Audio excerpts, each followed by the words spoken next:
అందరికీ నమస్కారం. నా పేరు డాక్టర్ చిన్నబాబు సుంకవల్లి. ఈరోజు ఓరల్ క్యాన్సర్స్‌ని ఎలా పరీక్ష చేస్తారు అనే విషయాన్ని మనం తెలుసుకుందాం.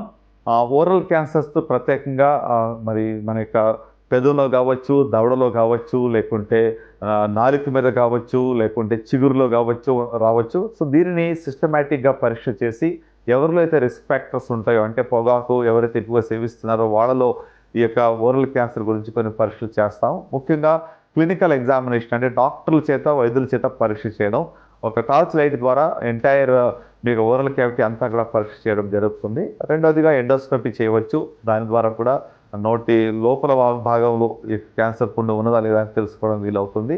అలాగనే మరి ఎగ్జామినేషన్ అనస్థేషియా అంటే మత్తులో పరీక్ష చేయడం. మత్తు ఇచ్చి మీకు నోటి యొక్క లోపల భాగంలో ఎక్కడైనా కూడా పుండు ఉందా అని సిస్టమాటిక్‌గా ఎగ్జామినేషన్ చేయవచ్చు.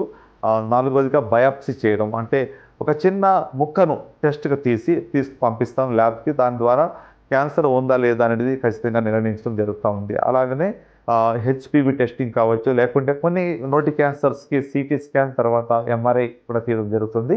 ప్రత్యేకంగా నాలుక క్యాన్సర్స్‌కి సంబంధించి ఎంఆర్ఐ స్కాన్ అనేది చాలా ఉపయోగపడుతుంది. నాలుకలో మరి ఎంత భాగంలోకి వెళ్ళింది, తర్వాత చుట్టుపక్కల ఉన్నటువంటి యొక్క టిష్యూస్‌లో ఎంతవరకు పాకింది అనే విషయం కూడా ఎంఆర్ఐ ద్వారా బాగా తెలుస్తుంది. సో, ఇవి నోటి క్యాన్సర్ సంబంధించి చేసేటువంటి పరీక్షలు. ఈ యొక్క వీడియో వాచ్ చేసినందుకు మీ అందరికి కూడా ధన్యవాదాలు.